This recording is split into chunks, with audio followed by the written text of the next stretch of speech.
Terima kasih Bunda Ella sudah memberikan waktu dan kesempatannya juga Bunda Nining untuk alhamdulillah hari ini kurang ya. Assalamualaikum. Berikan kesempatan untuk bisa silaturahmi ke Majelis Taklim Azizah. Masya Allah, tempatnya teduh, rindang, dan kesannya adem. Ya, saya jujur baru pertama kali ini lewat daerah sini. Masya Allah, jadi pengen punya rumah di sini, Bun. Oke, baik. Assalamualaikum warahmatullahi wabarakatuh. Waalaikumsalam warahmatullahi wabarakatuh. Alhamdulillah, apa kabar ibu-ibu semua? Alhamdulillah. Ramadan di hari yang keberapa ini, Bunda? Ramadan hari keberapa? Kelima. Gitu ya. Masih semangat? Semangat ya puasanya ya. Nah, bismillah ya. Hari ini kita di taman-taman surganya Allah. Insya Allah pada hari ini banyak malaikat yang menyaksikan bulan Ramadan yang penuh berkah ya, di hari yang Jumat ya, Jumat penuh barokah gitu ya. Pasti Allah lipatkan pahalanya berkali-kali lipat ya untuk orang-orang yang menuntut ilmu di majelis taklim dimanapun berada. Perkenalkan, saya Tutik Supriyati. Saya sebenarnya orang Jogja aja. Saya tinggal di daerah Potorono, Banguntapan. Terusan ya Bu? Tapi saya baru pertama kali ini lewat di sini.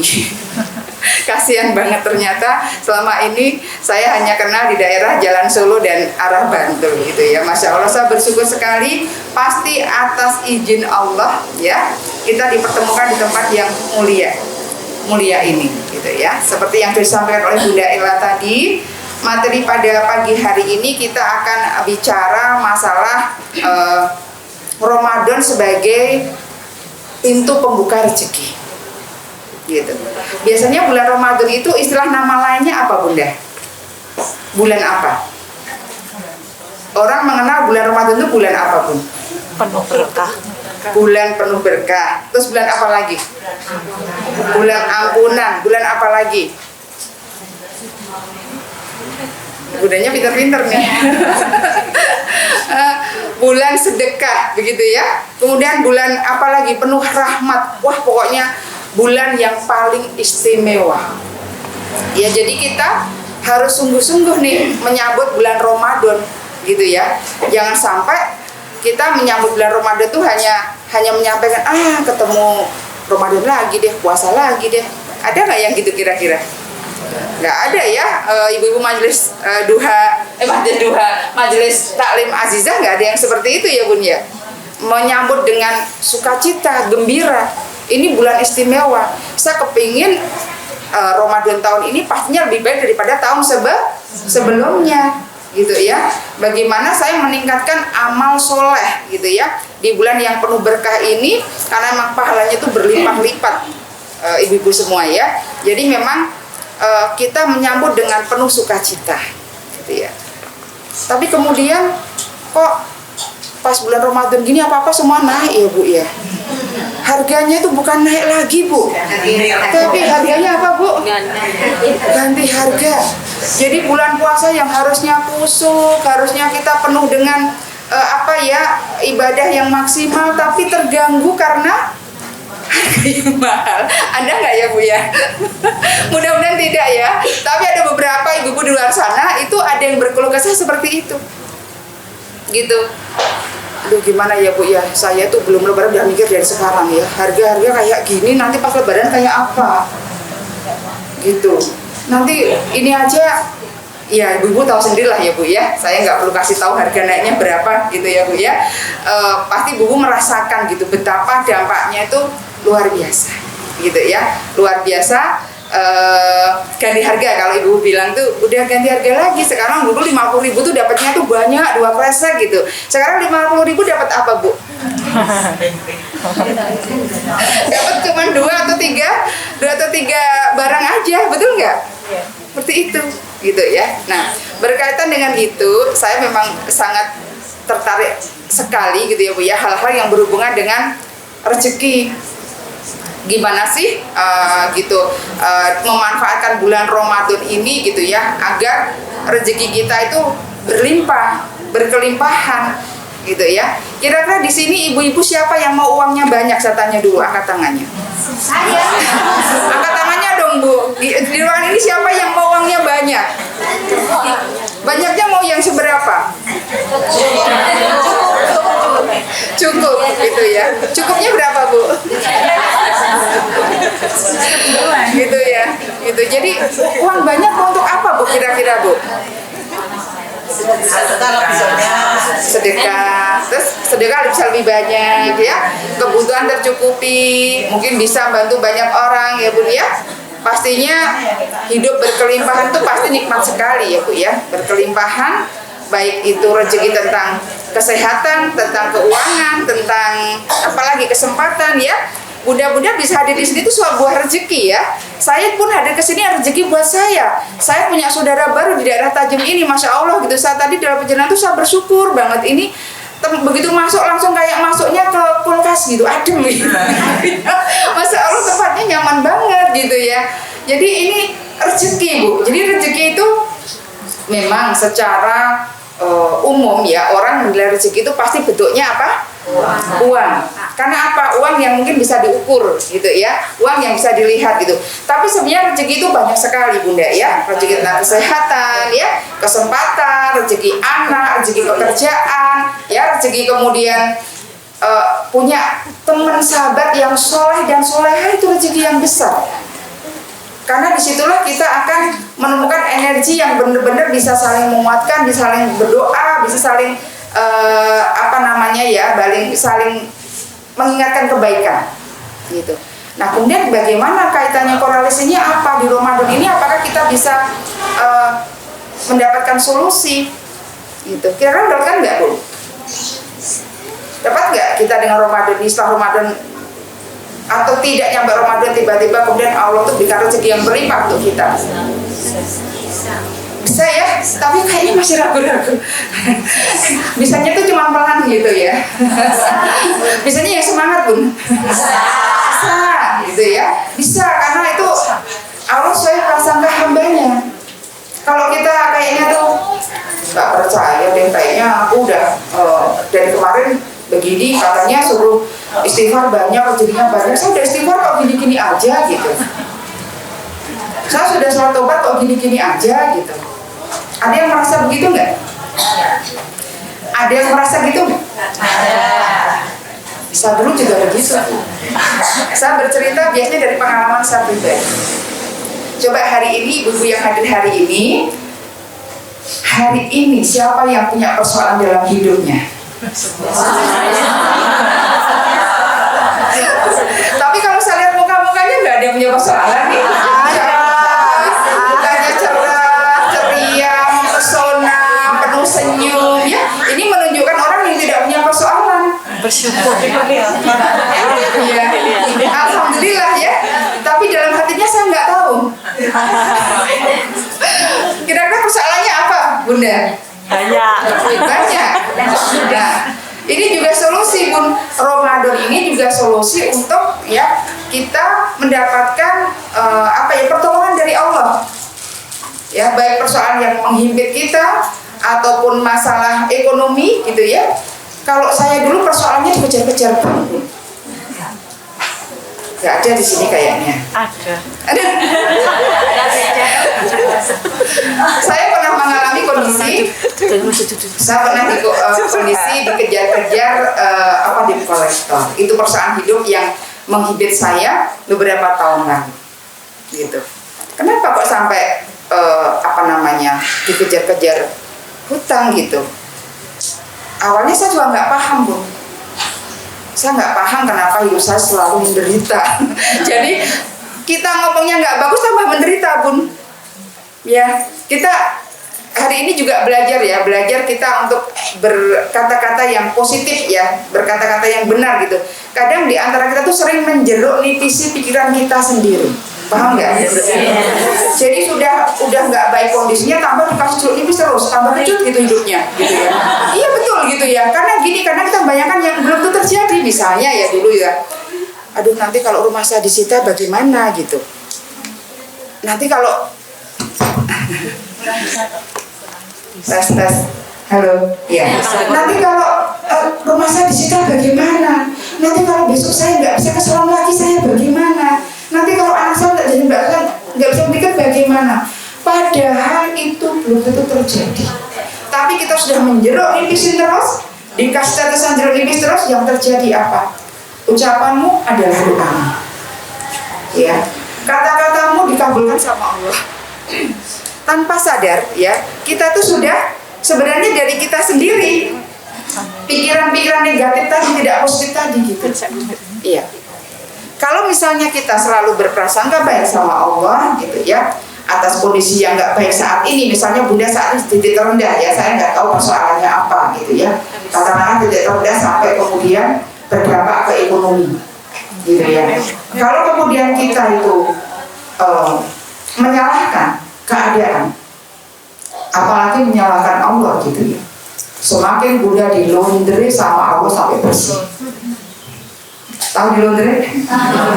Dibersihkan. Saya dilondre Allah sampai 4 tahun karena saya berontak terus. Saya menyalahkan Allah, kenapa saya dikasih kondisi kayak gini. Bahkan saya bertanya, ya Allah, dosa saya itu apa? Bunda di sini punya dosa nggak? Kenapa saya tanya sama Allah dosa saya apa ya? Seringkali kita tidak sadar, Bu. Pada saat dikasih ujian sama Allah, pertanyaan yang pertama kali keluar itu biasanya, ya Allah dosa saya apa? Ada yang sama? Sadar punya dosa? Ya. Karena ini saya mengatakan ini juga berdasarkan pengalaman dan juga studi saya, Bu. Pada saat orang punya persoalan hidup yang tidak ringan, artinya persoalan hidup berat, mereka seolah itu protes sama Allah, dosa saya apa ya Allah, kok saya sampai dibangkrutkan usahanya, sampai di titik minus, sampai nggak punya uang sama sekali, kejar-kejar bank. Jadi yang salahkan Allah terus, nggak pernah berkaca bahwa semua itu dampak daripada dosanya sendiri. Hari ini saya mengajak Bunda sadar dulu punya dosa. Setuju? Setuju. Sadar kita punya dosa adalah rezeki terbesar. Sadar punya dosa itu juga rezeki, Bun. Karena di luar sana tuh banyak yang tidak sadar. Contohnya saya dulu, gitu. Dikit-dikit kalau dikasih ujian sama Allah, entah di usaha, entah kemudian di anak yang mungkin tidak nurut sama kita, gitu ya, atau apapun yang tidak membuat hati kita nyaman, selalu menyalahkan Allah atau menyalahkan semua orang. Nggak pernah menyalahkan dirinya sendiri. Karena apa? Dirinya merasa selalu benar. Coba sekarang kita sama-sama refleksi ya, ke muda-muda semua gitu ya. Kita pernah nggak menyalahkan diri kita sendiri? Atau malah sering menyalahkan orang lain, suaminya disalahkan, anaknya disalahkan, orang tuanya disalahkan, tetangganya disalahkan, kucing lewat disalahkan. Nggak pernah gitu ibaratnya. Nggak pernah nyalahkan dirinya sendiri. Mulai sekarang, persoalan yang hidup dalam diri kita, sadari dulu itu bahwa semua dari dosa-dosa kita. Kalau itu sudah sepakat, Bu, kita enak melanjutkan obrolan ini. Tapi kalau saya merasa, enggak itu bukan dosaku, itu gara-gara suamiku. Enggak, itu bukan dosaku gara-gara orang tuaku. Enggak, itu gara-gara anakku. Enggak, itu gara-gara karyawan saya. Enggak bisa lanjut obrolan kita. Ya, sadari hari ini kita pendosa.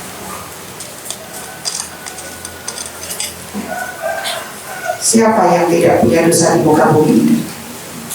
Semua pasti punya dosa.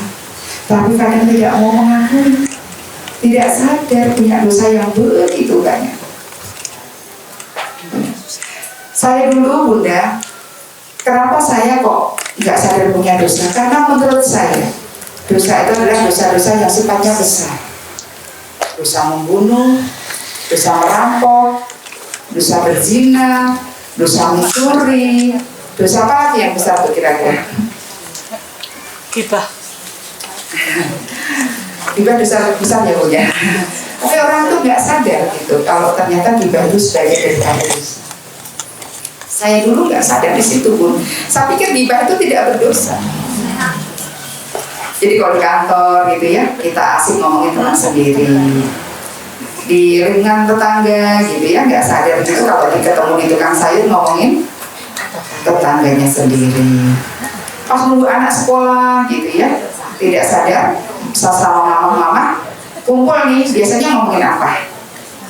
Kalau nggak ngomongin gurunya, ngomongin mama murid yang lain. Betul? Dan itu nggak sadar itu kalau itu dosa. Itu dosa yang sangat lembut, makanya kadang kita nggak sadar lembut terus dilakukan tiap hari. Dari lembut tadi jadi tebal dan sudah berapa tahun. Jadi kalau sekarang tuh kemudian rezeki kita tuh tidak berlimpah gitu ya, pantas. Tidak perlu nyalakan siapapun. Kenapa usaha ini, usaha itu kok nggak berhasil? Coba koreksi ke diri kita. Gitu ya. Yang tipis nggak sadar dibuat terus tiap hari jadinya tinggi dan tebal, sehingga rezeki dari Allah yang gerojokannya tiap hari dikirim oleh malaikat Mikail itu nggak nyampe karena kita bentengin diri kita dengan tebalnya perisai tadi Bu. Gitu. Ya. Jadi hari ini di bulan Ramadan ini ternyata adalah bulan yang sangat istimewa, di mana saya ngambil satu poin, bulan penuh ampunan. Yuk sekarang kita serius gitu ya, mengejar ampunan Allah atas dosa-dosa kita. Saya yakin kalau Allah sudah mengampuni dosa kita ya, rezeki akan mengalir deras setelahnya. Mau Bu? Mau. Yakin ya, kalau Allah memberikan ampunan kepada kita, insya Allah Allah akan memberikan rezeki yang sangat lebat gitu ya Bu ya. Bukan hanya lebat aja tapi biayanya tuh yang banyak gitu. Kalau cuma lebat gitu ya paling gajian sekarang, nanti bulan depan gajinya habis gitu ya. Tapi kalau gajinya tuh lebat gitu, itu gajinya sekarang 6 bulan berikutnya itu masih utuh. Mau Bu? Mau. Jangan dipakai. Gitu ya. Jadi ada aja ya. Jadi gajinya tuh mau dipakai tapi ada masuk yang baru lagi gitu ya. Entah rezeki itu Allah tuh ngasih dari arah yang tidak disangka gitu. Jadi yakin aja Bun gitu. Kadang saya tuh jalan gitu ya. Saya tuh kan nggak punya pekerjaan Bu. Saya tuh nggak punya kantor. Saya sudah tidak punya kantor lagi semenjak usaha saya diambil dengan sempurna oleh Allah gitu. Usaha saya beberapa cabang, kalau bahasa aslinya tuh burung tikar, udah bangkrut gitu. Dan sekarang saya sudah tidak membuka usaha lagi gitu ya, dan tidak juga greget pengen usaha apa gitu. Karena saya mempraktekkan ilmunya Allah itu di Quran surat Nuh ya Bu ya. Quran surat Nuh ayat 10 sampai 14. Kalau ada yang bawa Quran boleh dibaca, kalau misalnya enggak dicatat aja gitu ya. Jadi di ayat Quran surat Nuh di ayat 10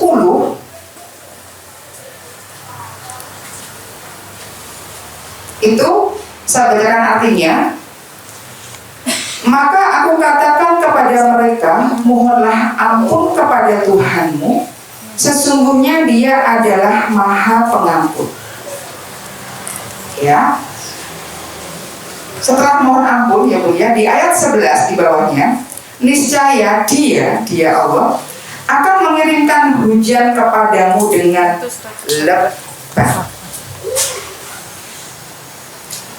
Kemudian ayat 12, dan membanyakkan harta dan anak-anakmu, dan mengadakan untukmu kebun-kebun, dan mengadakan pula untukmu sungai-sungai.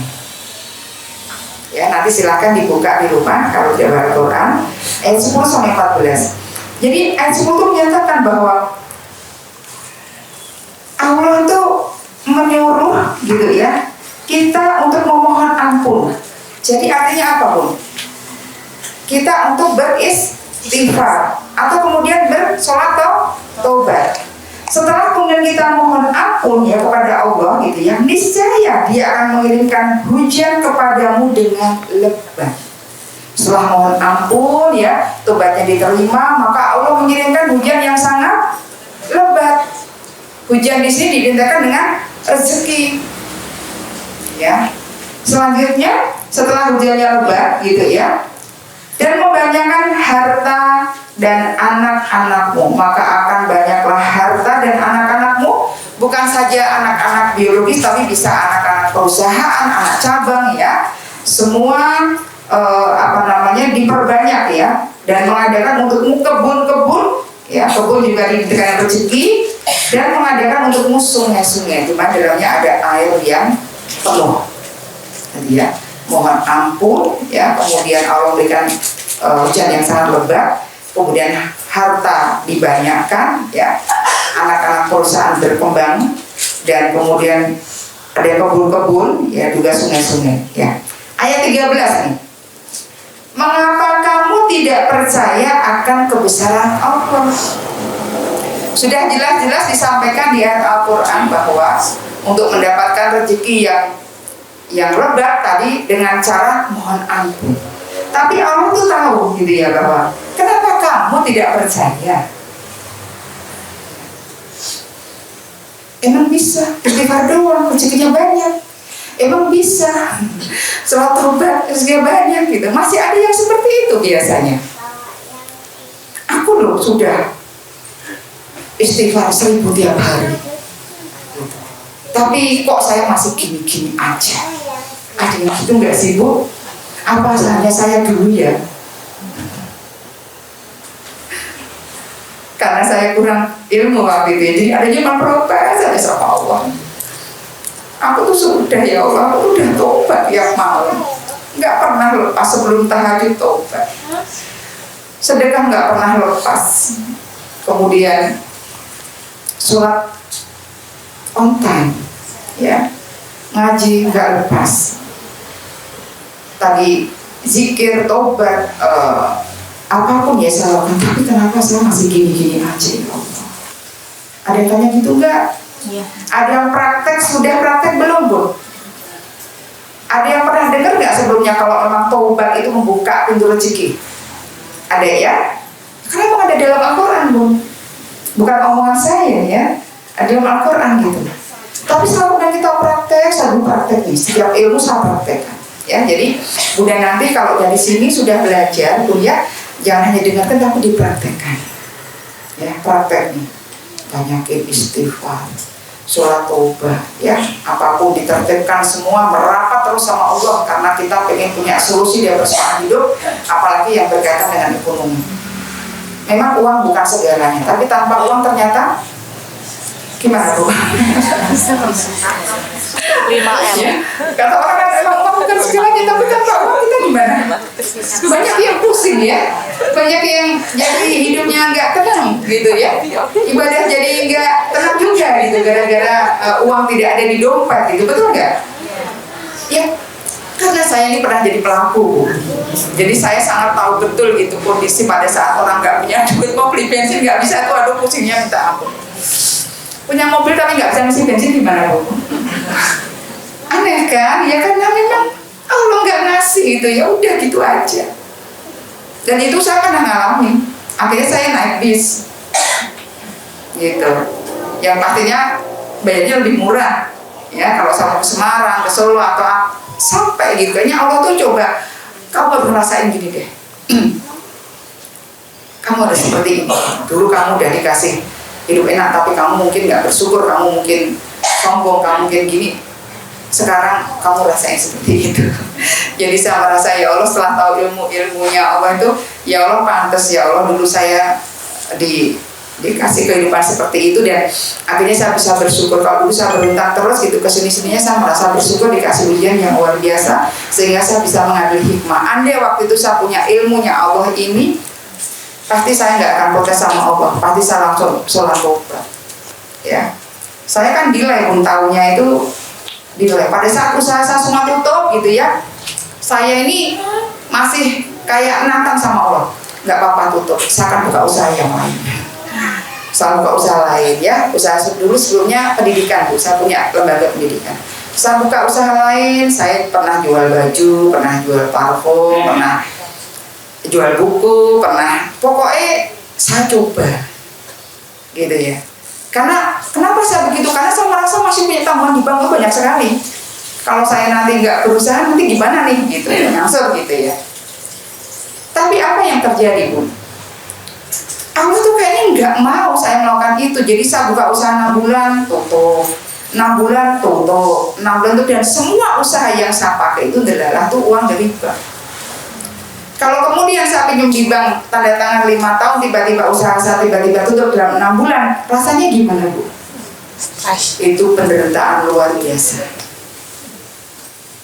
Ternyata pada saat kita di titik terendah, dijatuhkan Allah katakanlah gitu ya, saking sayangnya Allah agar kita bisa balik gitu. Kita bukan kemudian mencari solusi-solusi yang lain, tapi solusi yang utama adalah merapat ke Allah dengan sholat tobat, dengan istighfar, minta solusi dari Allah. Udah diem aja, nggak usah petakilan kemana-mana. Udah lari sana, ngalor, ngidul, ngetan, ngulang. Mending kalau dapat rezekinya, ternyata enggak Bu. Udah ninggalin anak, ninggalin suami, uang pun nggak dapat gitu. Udah berantakan semuanya. Tapi kita kadang nggak tahu karena belum tahu ilmunya. Maka saya sangat bahagia sekali kalau ada ibu-ibu yang rajin datang ke majelis taklim. Karena di sini tempat belajar pun, ya, biar bunda-bunda itu pinter, biar cerdas, menyikapi hidup, mendidik anak, bersikap dengan suami, tetangga, semuanya ya. Itu niatkan dari rumah tuh, saya mau hadir di majelis azah ini untuk mencari ilmu karena Allah. Ya Allah, saya berlindung dari engkau dengan rasa kantuk. Jadi kalau ke majelis taklim kadang ada yang ngantuk ya Bun ya. Nah itu di rumah berdoa dulu. Mau tarawih juga. Ya Allah, saya datang ke majelis taklim ini, saya berlindung darimu dari rasa kantuk, dan tolong berikan pemahaman saya dari materi yang disampaikan oleh pemateri. Itu doakan dari rumah. Bukan niatnya, nanti habis pengajian aku mau makan bakso sama ibu gini. Boleh aja, nggak apa-apa gitu. Nanti aku mau ke barang baju biar bisa foto-fotonya tuh seragam ya. Boleh, nggak apa-apa gitu ya. Tapi niat yang utama jangan dilepaskan. Dan saya bener Bu, karena pas musim-musim puasa gini kan jam-jam segini emang jamnya enak ngantuk. Betul nggak? Karena kita semalam tuh kan melek terus Bun. Gitu. Jadi setiap saya berangkat pagi itu saya selalu berdoa dari rumah tuh gitu. Mau ikut kajian dimanapun gitu. Kemarin baru kajian di Sekar Kedaton gitu. Saya berdoa sama Allah, ya Allah, saya ingin belajar hari ini dengan Ustadz ini. Saya mohon pemahaman darimu gitu. Juga saya mohon jangan sampai saya ngantuk pada saat ikut kajian. Dan itu bener, mata saya tuh dimulaikan terus sama Allah Bun. Jadi saya tuh bisa nangkap, akhirnya saya bisa menulis dengan rapi, saya bisa menangkap, di rumah saya baca lagi, kan ini saya praktekkan. Nah jadi Bunda nanti juga seperti itu, dimanapun belajar, niatkan terlebih ini karena Allah, sehingga semua bisa masuk Bun.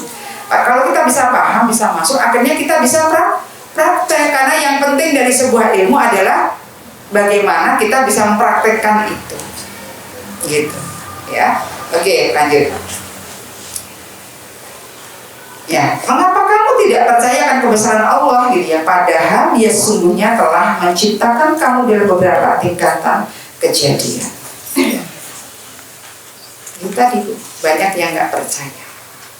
Dan saya berdasarkan ayat ini Bun, akhirnya pada saat saya awalnya itu belum legowo, usaha saya hilang semua, sampai ganti usaha saya macam-macam. Setelah satu ayat ini, saya akhirnya ikhlas.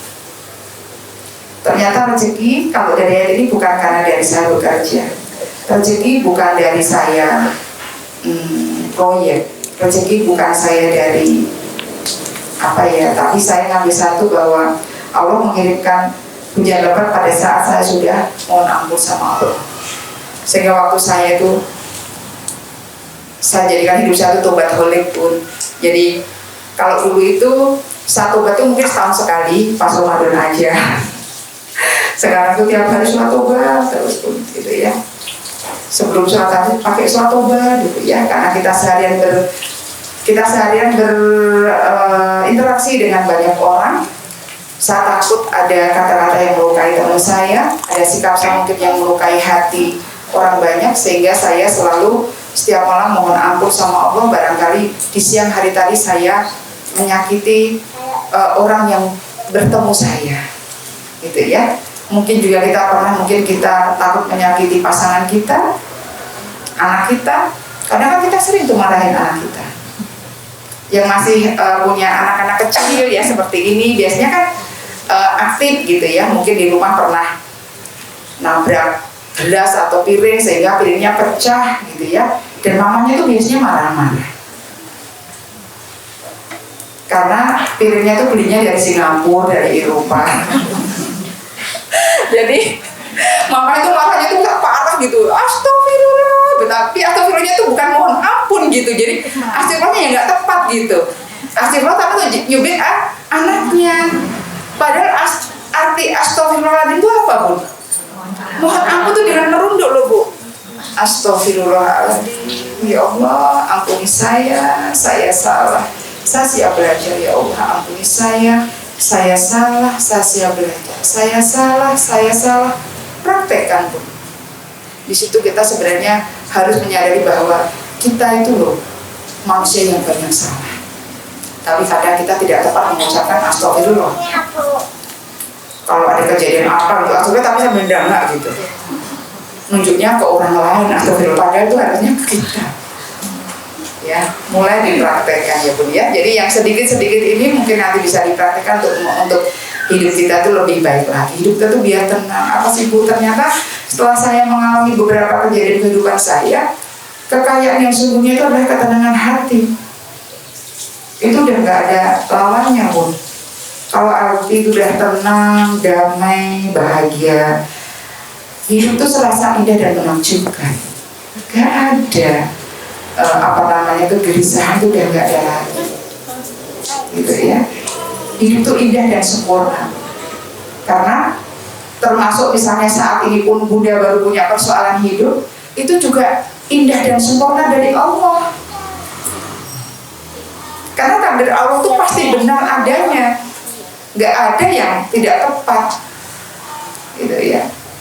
Pasti semua benar. Meskipun di kacamata manusia pasti kok nolongsok banget ya itu amat hidupnya, tapi sebenarnya itu adalah sudah indah sempurna di mata Allah. Tinggal kita meresponnya aja, tinggal kita menyikapinya aja. Bagaimana kita menyikapi segala sesuatu itu dengan merespon dengan yang positif. Tapi kalau menjeruk nipisin tadi ya sudah Pun, hidupnya semakin kecil terus. Gitu ya. Jadi mulai sekarang kita harus belajar membuang jeruk nipisnya, ya, dibuat untuk teh saja, jangan buat meracuni pikiran sendiri. Oke. Lanjut ya Bun ya, nanti untuk Al-Qur'annya bisa dibaca di rumah lagi. Jadi pada saat kemudian kita bertobat ya, kemudian Allah itu kemudian ridho menerima tobat kita, gitu ya. Insya Allah dan yakin aja begitu rezeki akan mengalir deras setelahnya. Terus gimana Bun tadi yang saya sudah merasa tobat terus, istighfar terus, tapi masih gini-gini aja?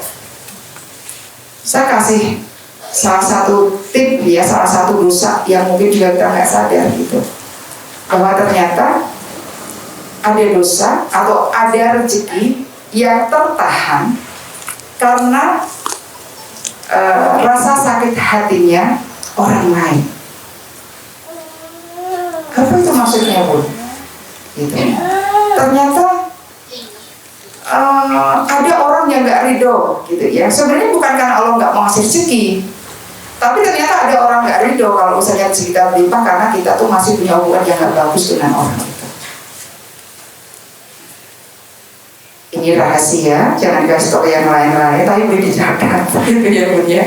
Jadi di bulan Ramadan ini tolong manfaatkan betul kita bertobat, menyadari dosa-dosa kita, untuk beberapa orang yang mungkin pernah kita sakiti. Tulis satu pun. Buat daftar nama. Ya. Orang yang pernah ya kita sakiti. Ada nggak kira-kira Bu? Nanti ini PR di rumah, nggak usah dikerjakan di sini ya. Jadi nanti Bunda benar-benar kusuk ya. Diingat-ingat dari zaman dulu kecil, SD, SMP, SMA hingga saat ini. Kalau misalnya Bunda nggak ingat, minta sama Allah, ya Allah ingatkan apa yang saya tidak ingat. Minta sama Allah. Karena ini kita mau menuntaskan umum di bulan Ramadan ya Bunda ya. Benar-benar kita kejar dengan serius ya ampunan dari Allah. Jangan sampai lepas, jangan sampai seperti biasa-biasa seperti tahun kemarin. Mungkin kemarin kita nggak tahu ilmunya, sekarang kita ada ilmu baru yang memang harus kita praktekkan. Ya, orang yang pernah kita sakiti, tulis ada berapa? Gak usah malu Bu, karena nulisnya kan di buku sendiri. Ya, gak usah malu. Yang kedua, orang yang pernah menyakitin kita. Kalau tadi orang yang pernah kita sakitin, yang kedua orang yang pernah menyakitin kita.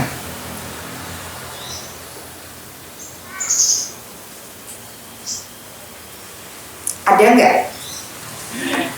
Ada? Kerasa kalau disakitin orang gitu. Kok saya nggak kerasa ya? Semua orang tuh kayaknya baik ya sekarang tuh gitu.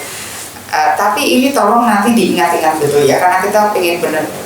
Kapan lagi dituntaskan kalau nggak bulan Ramadan ini gitu loh mas saya. Jangan tunda-tunda lagi.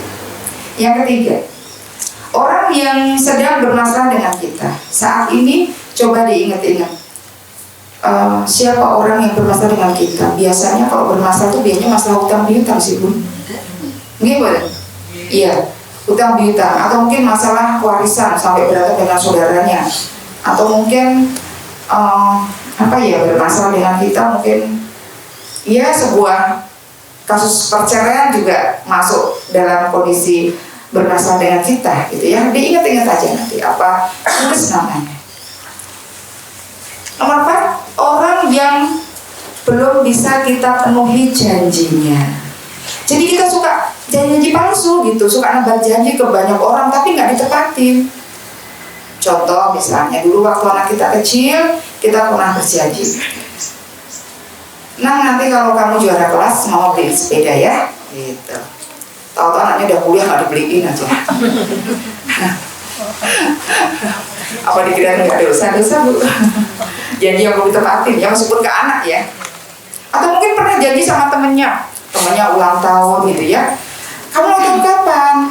Nanti ya aku beliin ya kado ya gitu ya. Nanti aku beliin kado, ternyata cuma omong doang. Mungkin biar dikira wah, atau pengen dilihat orang bagaimana, mungkin pas ngomong tuh banyak orang yang mendengar gitu atau apa. Coba diteliti lagi gitu. Ya. Terus kita janji apalah, mungkin ke anak, ke pasangan, janji mau ngajak main anaknya kemana nggak dilaksanakan, janji mau mengumrohkan orang tuanya, tiba-tiba orangnya sampai nggak ada, belum diumrohkan. Atau mungkin apapun itu yang sifatnya kadang sama teman gitu, teman-teman bisnis biasanya ya Bu ya, teman bisnis gitu kadang ada yang nggak ditepatin karena dia orang bisnis biasanya banyak iming-iming ya, banyak iming-iming dan ngemeng-ngemeng. Kemudian nggak ditepatin juga gitu. Pas pada saat prospek tuh kayak apa, masya Allah, kita kejar sampai begitu gitu. Begitu sudah dapat gitu ya, apa yang diomongin tadi nggak ada semua. Nah, itu perisai-perisai dosa-dosa yang kita buat sendiri tanpa kita sadari. Dikitnya biasa-biasa aja. Wah, ada catatannya itu, ya ada catatannya, sama malaikat ada catatannya. Gitu. Kalau kemudian hidup kita ada persoalan, langsung cek ke diri kita. Bukan nyalahkan Allah, bukan bertanya Allah dosa saya apa lagi. Gitu. Berikutnya. Nomor 5, orang yang pernah bersaing dengan kita. Nah, biasanya dalam kalimat bersaing ini adalah biasanya sesama teman bisnis ya, atau mungkin sesama teman yang usahanya sama, kita nggak suka ya. Ini cerita saya dulu nih, gitu. Saya dulu punya lembaga pendidikan. di kota Sukoharjo, Sukacita di kota Solo, karena saya asalnya dari sana pun gitu. Tiba-tiba jarak berapa kilometer dari tempat saya buka itu ada orang yang buka LPK yang sama gitu. Ya karena tadi saya tidak tahu ilmu tauhid, belum pinter ilmu agama gitu, jadi saya anggap itu pesaing saya. Wah, kayaknya itu musuh bebuyutan saya gitu. Marah-marah. Kenapa sih saya udah buka di sini kok dia buka di sana gitu? Biasa kan orang nggak punya ilmu tuh ngomongnya sukanya nggak tepat semua gitu. Marah-marah. Ada gurunya lewat depan sekolah saya aja sirik aja ngeliat dia gitu ya. Gitu ya, lihat genteng sekolahnya dia nggak suka aja bawahnya, apalagi melihat pemiliknya itu lewat sekolah saya gitu, nggak nyaman hati ini gitu. Kenapa bisa begitu ya gitu? Hati ini begitu dikuasai oleh amarah dan dendam dan nggak suka. Iri dengki itu dosa, Bu. Dikira bukan. Ya, dosa semua itu. Kenapa ya dulu? Padahal kalau kita sudah tahu gitu, kalau rezeki kita tuh mau banyak itu kan kita harus mendoakan dia. Ya Allah, di seberang sana ada lembaga pendidikan baru yang buka. Semoga Engkau mudahkan untuk mencari muridnya. Engkau berikan guru-guru yang baik, mendidik anak-anak yang baik. Karena lembaga pendidikan adalah mencerdaskan kehidupan bangsa. Harusnya saya dulu bisa begitu, kenapa nggak bisa? Ya karena belum punya ilmu. Dan usia saya sangat muda, waktu itu masih usia 28 tahun. 28 tahun sudah sama Allah tuh udah dikasih titel seorang pengusaha. Saya terlalu cepat itu dikasih sama Allah gitu, jadi kayaknya OKB, orang kaya baru kaget.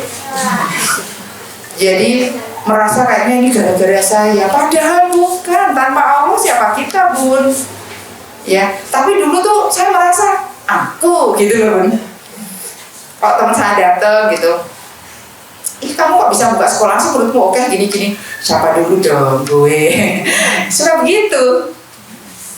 Umur 28, Bun. Jadi masih terlalu muda untuk jadi orang sukses ya. Teman-teman saya masih mencari-cari, belum dapat, tapi Allah tuh sayangnya sama saya luar biasa gitu, dikasih kemudahan yang luar biasa. Tapi saya tidak bisa menangkap pesan cintanya Allah gitu.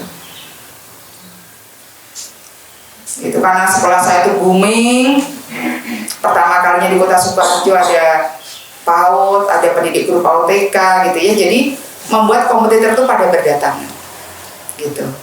Dan itu tuh harus siap mental, seorang pengusaha itu ada kompetitor baru itu harus sudah siap, dan doakan. Karena doa yang baik sejujurnya akan kembali ke kita. Jadi jangan merasa rugi mendoakan orang lain, jadikan habit tiap hari. Ya. Siapapun yang kita temuin gitu ya, usaha-usaha baru yang dari sekeliling kita, doakan semuanya. Kalau dulu memang belum tahu ilmunya, atau mungkin sekarang tahu ilmunya tapi kok masih berat ya Bu ya gitu.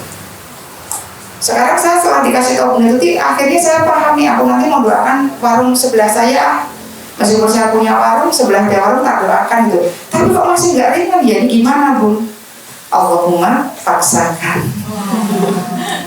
Jadi rumusnya itu paksakan aja. Aku ingin praktek tadi ilmu dari Bunda Detik hari ini gitu ya. Sampai mendoakan sebelah saya. Ya Allah, ramaikan warungnya ibu ini, lariskan, kasih rezeki yang banyak, keluarganya bahagia, harmonis. Ya pokoknya doa yang baik-baik. Kita mendoakan orang tanpa orang itu ketahui, sejujurnya malaikat yang mengaminkan. Kalau sudah malaikat yang mengaminkan, dikabulkan tidak? Dikabulkan, dan doa itu akan kembali ke yang mendoakan. Jadi jangan pernah merasa rugi kita mendoakan orang lain. Jangan malah ngomongin. Sekarang cek, selama ini kita sering ngomongin orang atau mendoakan orang? Di rata-rata begitu pun. Saya maklum karena memang mungkin belum paham ilmu, ya. Makanya pentingnya hadir di majelis taklim. Saya sangat menghargai ibu-ibu yang rajin banget datang ke majelis taklim. Karena di sini ada tempat ilmu yang boleh dikatakan gratis, betul kan? Ya, tidak seperti kuliah. Ya harus bayar SPP, uang pangkal. Insya Allah gitu. Saya juga pinter ilmu tauhid, setelah saya itu keliling Bun ke majelis taklim dari satu-satu. Jadi pada saat saya terjatuh itu, untung akal pikiran saya masih bagus. Ada orang dikasih persoalan tuh larinya banyak ke yang hal-hal yang tidak positif. Tapi saya niatnya waktu itu hanya menghindari debt collector sih Bun sebenarnya. Bener gitu, setiap pagi saya keluar, tapi ke majelis taklim gitu. Dari Senin sampai Jumat, kemudian kan suami saya waktu itu dinisnya di Bandung, jadi saya nggak ada kewajiban membuat masak pagi hari atau apa enggak. Jadi pagi itu udah cakep, rapi, tapi perginya ke majelis taklim. Senin sampai Jumat tuh, karena kalau Sabtu suami pulang ya udah saya di rumah nyiapin apa-apa gitu. Saya keliling majelis taklim di Jogja itu ada di mana saja. Kan setiap hari ada, gitu ya. Sampai kadang yang jauh-jauh gitu, pengen boleh pahala semua kayak, gitu ya. Kemana-mana saya cari gitu. Niatnya hanya pengen menghindari debt collector. Di majelis taklim tuh saya tenang, damai, senang ketemu ibu-ibu yang ramah-ramah gitu ya, punya energi yang baik insya Allah gitu. Begitu nyampe rumah, kok adik yang jalan itu masih nunggu, deg-degan lagi gitu. Loh, kok dia nunggu saya gitu, Masya Allah, ini kenapa ya Allah gitu. Pada saat di sana saya tenang, tapi di rumah kemudian hati saya terguncang lagi, kenapa ini? Gitu, saya cari itu jalan itu, gitu ya. Karena tadi Bu Jeruk Nipis tadi masih mengikuti saya. Kalau misalnya saya pikiran saya positif, wow keren, ya Allah, alhamdulillah Bapak itu kan hanya petugas saja. Jadi dia datang ke rumah ya menanyakan yang nggak apa-apa. Tapi dulu kita nggak bisa ngomong gitu. Biasanya ngomong marah-marah gitu. Ini orang udah dikasih tau dari kemarin kalau saya belum bisa datang terus ini gitu ya, marah-marah gitu. Kitanya pergi lagi ke balik pintu, mana nggak bagus energi Bun gitu. Jadi saya belajar untuk mensinkronkan pikiran dan perasaan, itu yang nggak mudah Bun gitu. Jadi pikiran perasaan itu harus senada seirama, dan itu saya belajarnya kita dengan pakai disiplin kata gitu.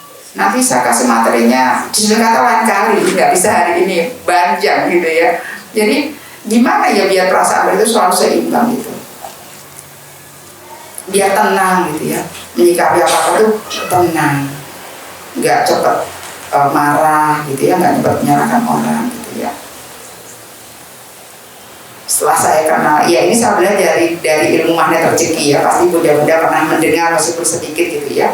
Saya dulu belum mengenal ilmu magnet rezeki, setelah saya kenal itu saya praktekkan, oh ternyata di sini persoalannya saya di majelis taklim tenang, di rumah kok geragapan lagi karena saya belum bisa mensinkronkan pikiran perasaan, dan itu bisa kita pelajari lewat disiplin kata dan law of projection. Apa itu? Kekuatan pikiran. Bagaimana pikiran itu selalu positif aja. Emang perlu latihan Bun, nggak bisa spontan langsung bisa LOP yang bagus, semua perlu proses gitu ya. Lanjut Bun.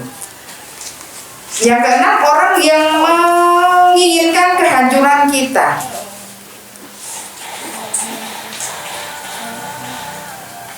Orang yang menginginkan kehancuran kita, ada nggak kira-kira?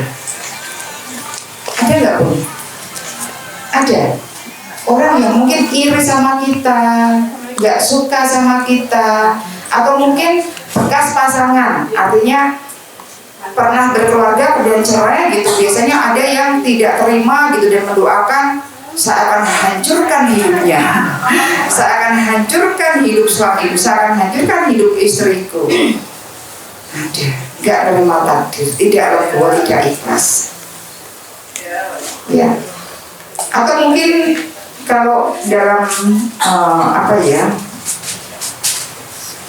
persaingan bisnis kadang juga ada ya, persaingan jabatan itu juga kadang ada ya. Di kantor tuh kadang perebutan kursi sampai kepingin menghancurkan satu dengan yang lainnya gitu. Ini diteliti, ditulis namanya. Kalau tidak muncul nama itu alhamdulillah, tapi kalau muncul tulis ya. Nah, ketujuh ini nih, orang yang pernah kita gosipi. Kalau ini pasti ibu-ibu mesti punya semua, gitu ya. Saya dulu tuh kadang tuh mikir ya, saya dulu kerja gitu ya, kerja kok di kantor hanya gosipin teman sendiri, gosipin atasan, gosipin orang lewat, gosipin office boy. Kenapa sih nggak mendoakan gitu loh? Istighfar ya Bun ya. Pamit dari rumah baik-baik sama suaminya, nanti mau bekerja, ternyata di kantor buat dosa. Ternyata bukan hanya korupsi aja di kantor. Teman sekantornya bawa tas baru aja udah yang ngomongin sehari itu nggak selesai. Aku yakin tuh dia punya pakai kredit. Ya suka-suka, ya kan? Kenapa kita kepo banget gitu? Kredit juga yang bayar bukan dirimu kan begitu. Tapi nggak tahu gitu. Sifat-sifat itu dulu tuh saya menemukan saat saya masih bekerja itu di staff-staff saya. Karena saya sebagai seorang owner, saya sering lihat karyawan saya itu ngapain gitu. Mungkin juga pernah ngomongin saya, mungkin gitu. Pasti gitu. Kadang bibinya yang jelas-jelas bibinya itu berbatu bersih-bersih gitu ya, masakin. Tapi tempatnya dia ngomongin kalau nggak ada dia coba. Nggak pernah melihat sisi positifnya, itu selalu dipandangnya itu ya tadi karena punya rasa dirinya paling benar sedunia. Ya orang dianggap salah semuanya. Sekarang dibalik, saya yang salah, dia semua yang benar. Coba dilatih kayak gitu sekarang. Saya dulu melatihnya dengan cara kayak gitu. Berlatih dengan cara memaknai kata istighfar. Saya salah ya Allah, saya salah. Ampuni saya siap belajar. Jadi kalau kata istighfar itu belum menggetarkan hati, kalau untuk menunjukkan kita yang salah, coba pakai bahasa Indonesia dulu. Saya salah ya Allah, ampuni saya. Saya siap belajar. Pasti ibu bisa nangis di situ. Saya salah ya Allah. Bahkan pada saat di rumah pun gitu ya, kita praktekkan ilmu ini. Kalau misalnya ada segala sesuatu di rumah gitu ya, ada ketepatan, saya selalu ini pasti saya yang salah. Bukan anak saya, bukan suami saya. Saya melatihnya dengan kayak gitu, gitu. Dan ternyata itu membuat kedamaian yang luar biasa. Gitu. Dan sama suami saya juga rebutan gitu, saya yang salah, mau saya ya, aku bilang gitu. Saya rebutan salah sekarang. Kalau dulu rebutannya merasa paling benar gitu ya. Sekarang rebutannya paling salah, Bun. Keren banget loh kalau kita bisa praktekkan itu. Bukan mama yang salah, saya ya akhirnya diperlukan kayak habis. Jadi semakin harmonis gitu rumah tangga itu, nggak ada panas-panasnya, semua ada.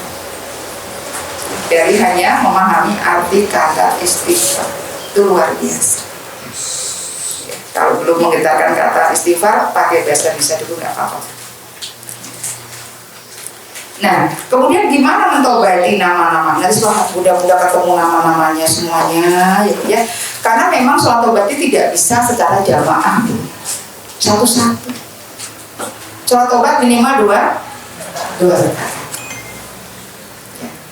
Tobati satu persatu. Misalnya ada muncul nih orang yang pernah menyakitin kita, misalnya suami, misalnya ya dari orang terdekat dulu lah, gitu ya.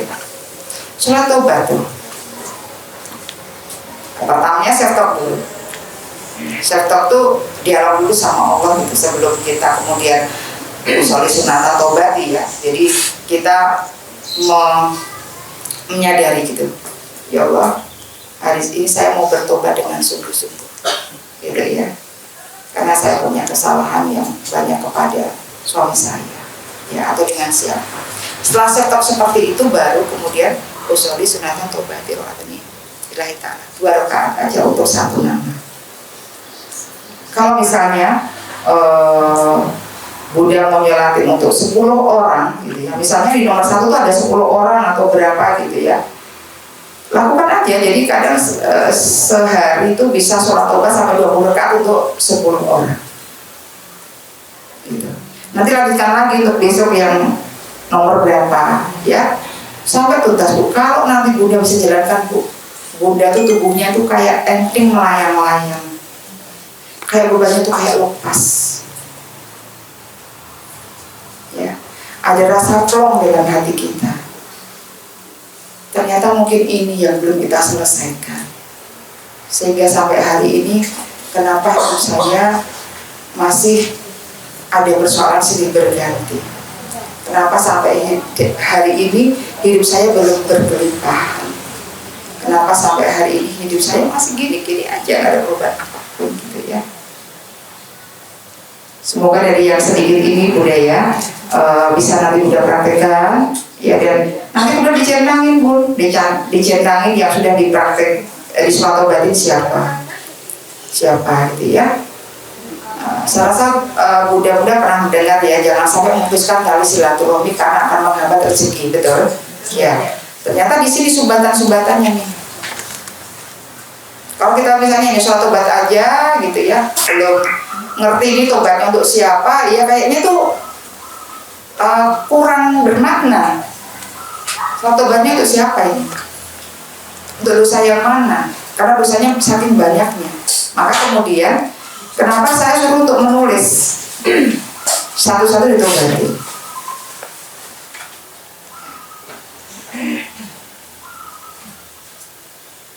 Bahkan saya dulu praktek Bun, teman yang saya anggap tadi pesaing saya tadi, saya datangin ke rumahnya, saya minta maaf. Ternyata dia juga punya rasa yang sama gitu. Dia merasa kalau saya nggak suka dengan dia merasa gitu. Sama-sama minta maaf. Karena apa? Pikiran saya setel gitu ya. Nanti pada saat saya datang ke rumahnya, dia akan menyambut saya dengan pelukan yang hangat. Jadi itu udah saya taruh di pikiran dulu. Jangan dibalik gitu. Nanti aku orang kayak kira ditompol, nanti orang kayak aku digebuk, jangan. Kalau Bunda pikirannya kayak gitu, terjadinya kayak gitu. Makanya ini pentingnya kekuatan pikiran Bun, gitu ya. Kadang banyak orang tadi suka meracuni pikirannya sendiri. Kalau mau melangkah berdoa dan pikirannya dipositifkan dulu, baru melangkah Bismillah. Semoga Allah menemani dalam niat yang baik itu, insya Allah mudahkan. Kita kan niatnya minta maaf ya. Jadi nama-nama tadi kalau Bunda masih bisa minta maaf secara langsung, silakan langsung. Misalnya nih orang yang saya gosipin gitu ya, Pemuda Ella datang, Bun maaf ya kemarin tak gosipin gitu ya, aku minta maaf yo. Gitu. Kalau bisa langsung lebih bagus, saling maafkan ya Bun, mumpung di bulan Ramadan ya. Tapi kalau nggak bisa, masih gengsi, sorry ya, kan yang salah kan bukan aku, sorry ya, bla bla bla bla, dia udah sholat tobatin aja. Nanti self talknya saya kasih contoh ya Bunda ya. Mungkin nanti kalau misalnya ada grup WA, nanti saya kirimkan ke Bunda, nanti biar dikirim di grup cara self talk untuk sebelum melakukan sholat tobat gitu. Bisa tuliskan.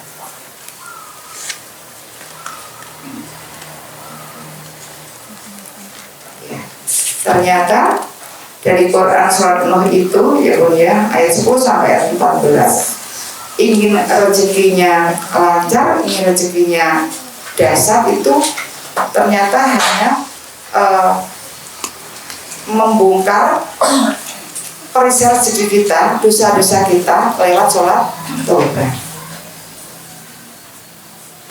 Jadi yang pertama sadari kita punya dosa, kemudian yang kedua kita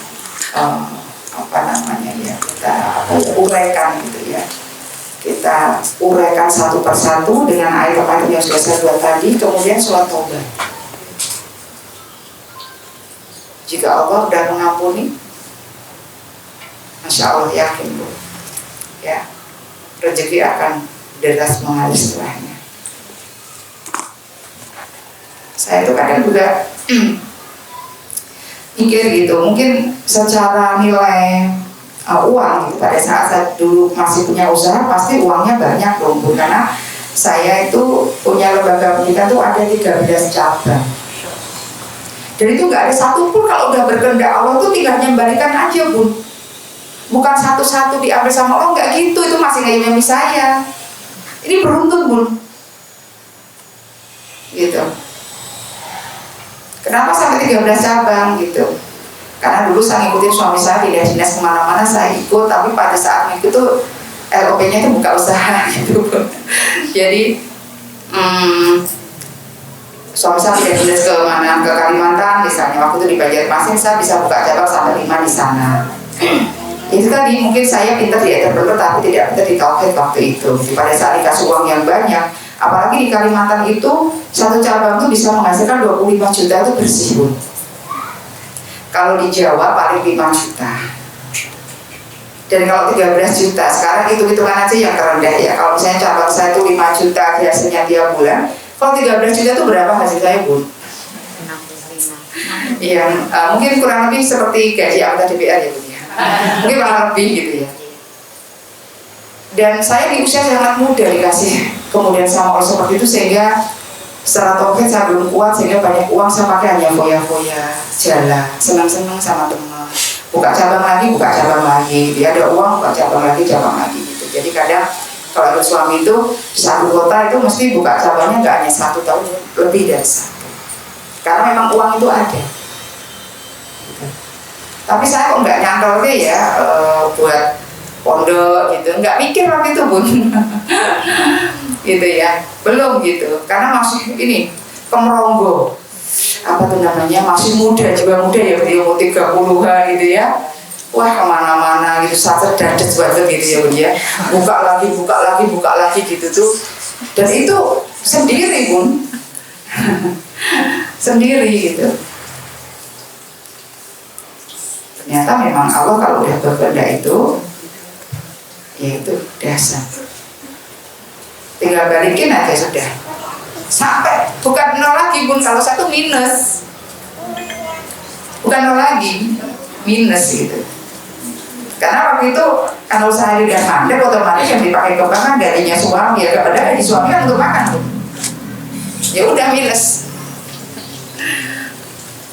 gitu, dasar banget. Alhamdulillah gitu. Akhirnya saya dikasih cahaya dalam kegelapan hidup saya gitu. Saya selama 4 tahun itu benar-benar hidup saya hanya datangnya ke majelis taklim. Itu saya belajar kesana sini, maksudnya biar pinter tentang tauhid ya pastinya. Kalau entrepreneur kan udah pinter gitu ya. Tauhidnya masih belum pintar, sehingga perlu belajar di situ. Dan saya juga kadang, kok Allah hantarkan ya, saya dulu tuh jadi jamaah gini, saya kemana-mana, kok sekarang saya bisa ngomong di depan jamaah gitu juga nggak tahu, ini atas izin Allah semuanya.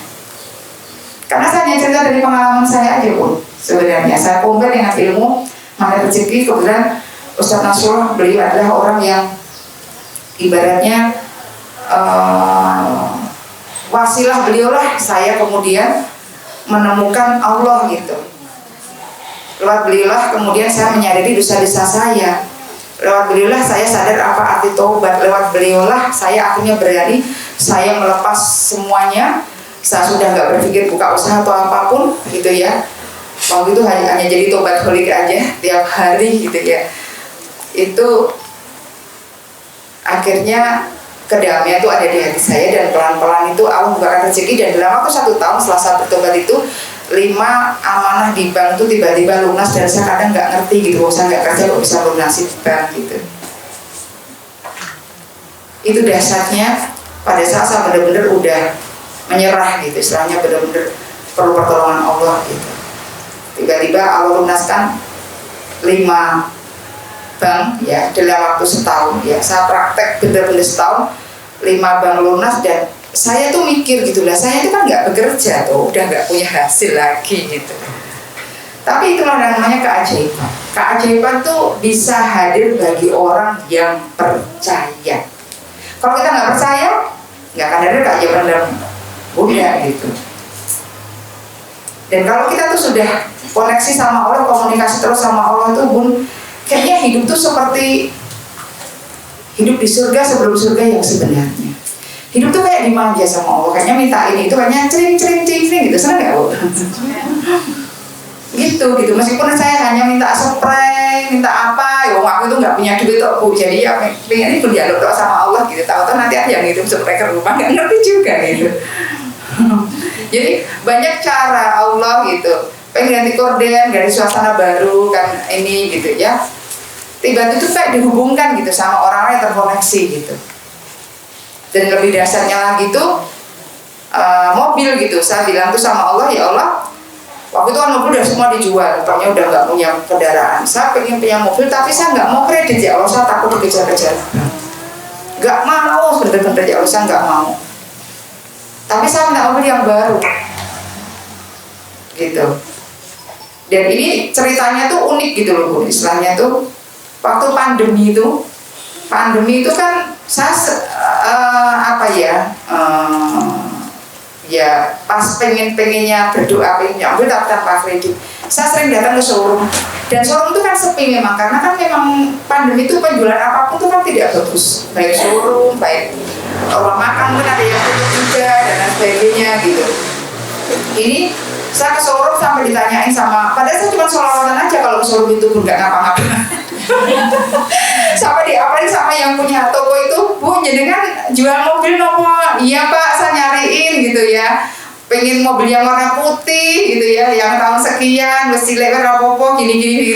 Sampai yang selalu sampai apa sama saya Bu, jadi satu dikira kayak malah mobil dulu Bu, apa-apa lah aku bilang gitu. Saya itu kan sholawat doang gitu, apa yang kira-kira masuk tak deketin sholawatin kayak gitu. Ya pokoknya praktek aja gitu, praktek aja. Suatu ketika Bapak itu merayu-rayu saya, nggak ngerti gitu, Bu showroom ini kan sepi banget ya Bu ya, kalau Bu punya uang Bu DP berapa aja nggak apa-apa, kayak ngomong kayak kerennya tuh Bu, kayak misalnya barang untuk masukkan gitu loh gitu. Padahal saya juga belum dikasih hari, dia nggak tahu kondisi saya aja kan begitu gitu. Mungkin dia nggak nampak, kalau penampilan saya kan nggak nampak, kan orang nggak punya duit ya Bu dia. Jadi saya oh gitu ya Pak ya, emang udah sepi ya Pak ya gini ya, nanti saya doakan semoga laris ya Pak ya, semoga nanti banyak yang datang meskipun pandemi, tapi kalau Allah itu udah mengizinkan banyak penjual nanti ada aja Pak, yakin aja. Saya itu malah menghibur seperti itu gitu.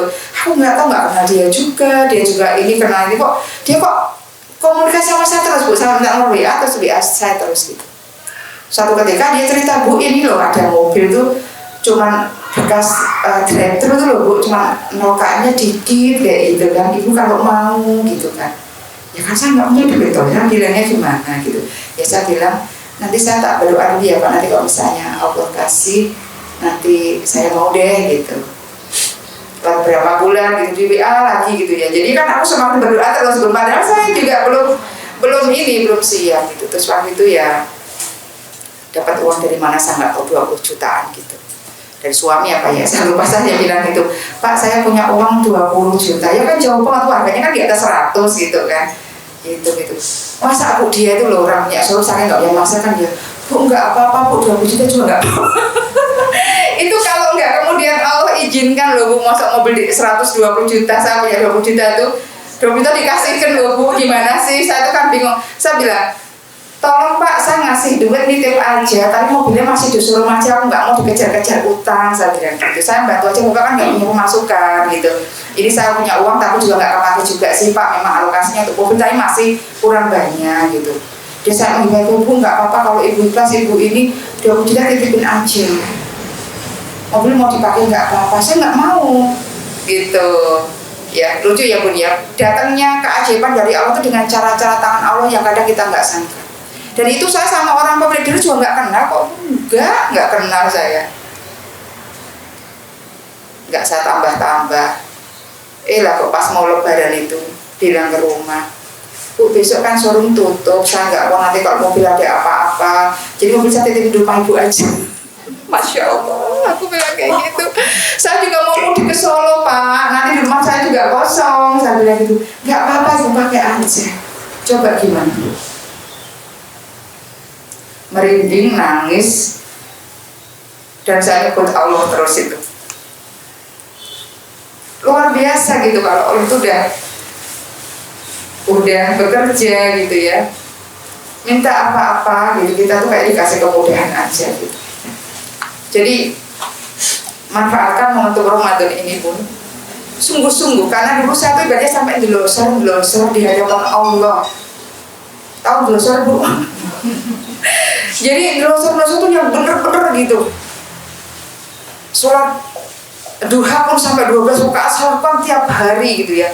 Malam pun sholat tahajud gak hanya 2 rakaat, sholat tobat gak hanya 2 rakaat, bahkan tahajud sampai 20 rakaat. Tobat satu persatu itu saya lakukan dengan sepenuh keseriusan saya, karena saya kepingin hidup saya nggak gini terus gitu. Saya sudah mengalami 4 tahun tuh luar biasa kehidupan saya itu kayak naik di roller coaster gitu, kayak naik kadang ketawa, kadang nangis, kadang apa kayak gitu ya. Jadi saya sungguh-sungguh ya, saya mengharap di momentum bulan Ramadan yang penuh berkah, penuh ampunan ini, Bunda ayo jangan lewatkan. Kalau Bunda saat ini punya persoalan atau apapun, ketidakmudahan apapun itu, yuk kita manfaatkan, kita sungguh-sungguh. Allah itu Maha Kasih dan Sayang. Allah Maha Kasih dan Sayang, tidak akan membiarkan hambanya menderita. Cuman kita kadang yang nggak paham aja pesan cintanya Allah, kita nggak paham.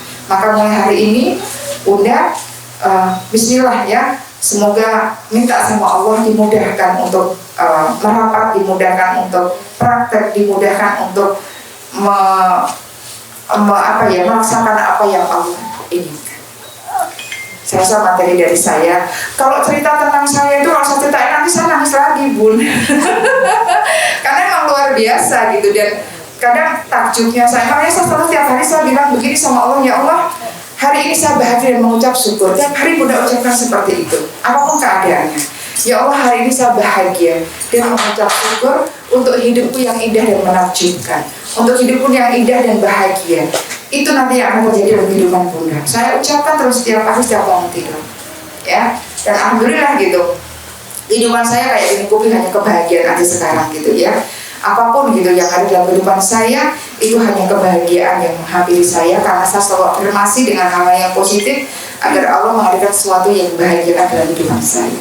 Terima kasih Bunda-Bunda semua. Mudah-mudahan yang sedikit ini ya, mudah-mudahan yang sedikit ini Bunda bisa memahaminya ya. Minta sama Allah untuk kasih diri pemahaman dan juga mudah untuk praktek. Mohon maaf juga jika ada hal-hal yang kurang berkenan dari apa yang saya sampaikan ya. Terima kasih. Assalamualaikum warahmatullahi wabarakatuh. Waalaikumsalam.